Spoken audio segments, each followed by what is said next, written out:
Hello learners, আসসালামু আলাইকুম। আপনারা দেখছেন ইব্রাহিম 360।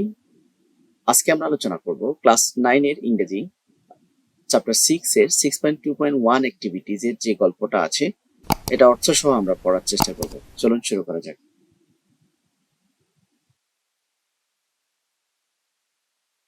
প্রথমে আমরা ইনস্ট্রাকশনটা পড়ে নেই। এখানে বলছে now let's what we compare things, person or object. এখন আমরা দেখে নিই যে আহ, আমরা কম্পেয়ার করি, তুলনা করি কোনো বস্তুর সাথে, ব্যক্তির সাথে বা কোনো অবজেক্টের সাথে। To choose from alternatives, read the following two text. নিচের এই দুইটা টেক্সট আমাদেরকে পড়তে বলছে। একটা টেক্সট হচ্ছে ব্যাকটেরিয়া, ভাইরাস এন্ড ব্যাকটেরিয়া নিয়ে, আর দ্বিতীয় টেক্সট হচ্ছে কালচার এন্ড সিভিলাইজেশন নিয়ে। and later present your findings in front of the class. তো প্রথমত, virus and bacteria are the microscopic organism. Virus and ব্যাকটেরিয়াটা হচ্ছে একটি ক্ষুদ্র জীবসত্তা, bacteria single celled and considered living organisms. Bacteria হচ্ছে একটা এককোষী, কি বলতে পারি আমরা, এককোষী জীব, এবং এটাকে জীবন্ত জীবসত্তা হিসাবে আমরা ধরে নেই।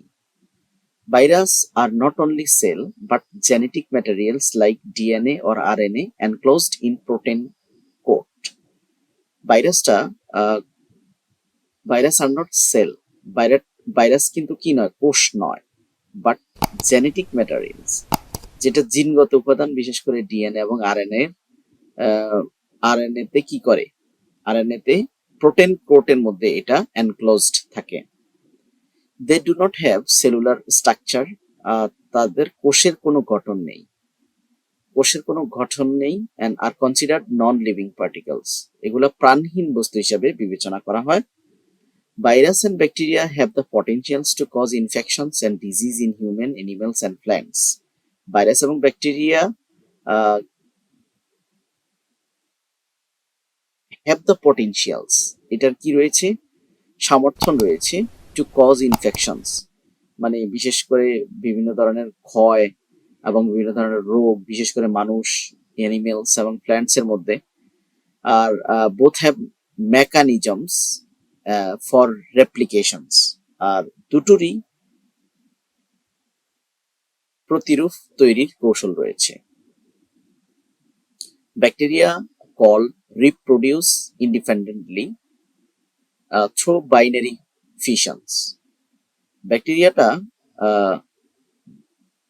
কি করতে পারে, রিপ্রোডিউস করতে পারে ইন্ডিপেন্ডেন্টলি, স্বাধীনভাবে, পুনরায় সে গঠন করতে পারে স্বাধীনভাবে থ্রু বাইনারি ফিশনস, ওটা হচ্ছে দ্বিভাজন পদ্ধতিতে।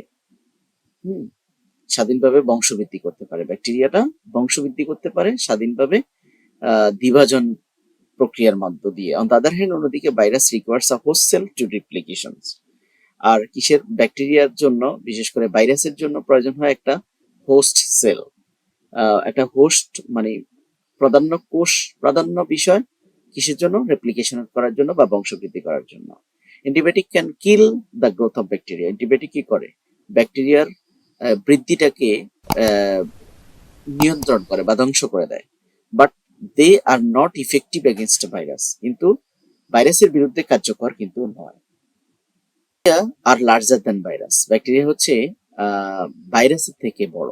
Virus and bacteria can be transmitted from one organism to another through the various means. Virus এবং ব্যাকটেরিয়া বিভিন্ন উপায়ে একটা বস্তু থেকে, জীবসত্তা থেকে আরেকটা জীবসত্তার মধ্যে ট্রান্সমিট হয়, স্থানান্তর হয় বিভিন্নভাবে। এবার text 2, culture and civilization involve shared value, belief, norms, customs and guide the behaviour of individual within a society. Culture মানে সংস্কৃতি এবং সভ্যতা, ইনভলভস যেটাকে আমরা বলে থাকি শেয়ার্ড ভ্যালুজ, যেখানে রয়েছে মূল্যবোধ, বিলিফ বিশ্বাস, নর্মস রীতি, কাস্টমস প্রথা, এই বিষয়গুলা হচ্ছে মূলত culture and civilizations. Civilizations tend to be broader in scopes than culture. সংস্কৃতি, সভ্যতা সংস্কৃতির তুলনায় পরিধিতে বড় হয়ে থাকে। Tend to broaders in scopes of culture than culture. Civilization includes multiple culture within its boundaries, involves larger populations compared to culture. সভ্যতা বলতে আমরা বুঝি যে ইনক্লুডস মাল্টিপল কালচার, বহু সাংস্কৃতিক অন্তর্ভুক্তি থাকে এটার মধ্যে, অ্যান্ড ইটস বাউন্ডারিজ, এটার সীমানা, ইনভলভস লার্জার পপুলেশন, হাজার মানুষ, শত মানুষ, একটা জনগোষ্ঠী ইনভলভ থাকে কম্পেয়ার টু দ্য কালচার, সংস্কৃতির তুলনায়।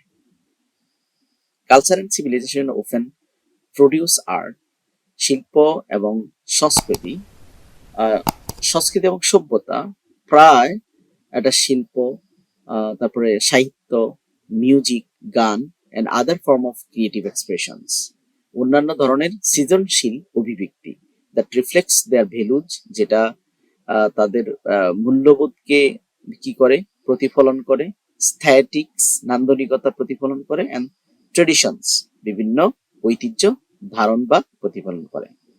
Both culture and civilization develop language to facilitate social interactions. মানে সংস্কৃতি এবং সভ্যতা দুটো সামাজিক মিথস্ক্রিয়ার মাধ্যমে ভাষার বিকাশ ঘটে। Civilization are often recognized for the historical impact. Civilisation, সভ্যতাটা ঐতিহাসিকভাবেই কি স্বীকৃতি দেওয়া হয়, ঐতিহাসিকভাবেই সিভিলাইজেশন আর অফেন রিকগনাইজ, কখনো কখনো সভ্যতাকে আমরা বিবেচনা করি ফর দ্য হিস্ট্রিক্যাল ইম্প্যাক্ট, মানে ঐতিহাসিক ঘটনা প্রবাহ such as civilisation of Egypt, বিশেষ করে যেমন মিশরীয় সভ্যতা, তারপরে গ্রিস অর চায়না, চাইনিজদের সভ্যতা, গ্রিসদের সভ্যতা, well culture may be more localise, কিন্তু কালচারটা হচ্ছে একেবারে অনেকটাই স্থানীয়। ওকে, পরবর্তী কন্টেন্ট 6.2.1 দেখার আমন্ত্রণ জানিয়ে, এটা দ্বিতীয় পার্ট দেখার আমন্ত্রণ জানিয়ে, বিশেষ করে ভাইরাস এবং ব্যাকটেরিয়ার সিমিলারিটি ডিসিমিলারিটি আজকের মতো এখানে শেষ করছি। আল্লাহ হাফেজ।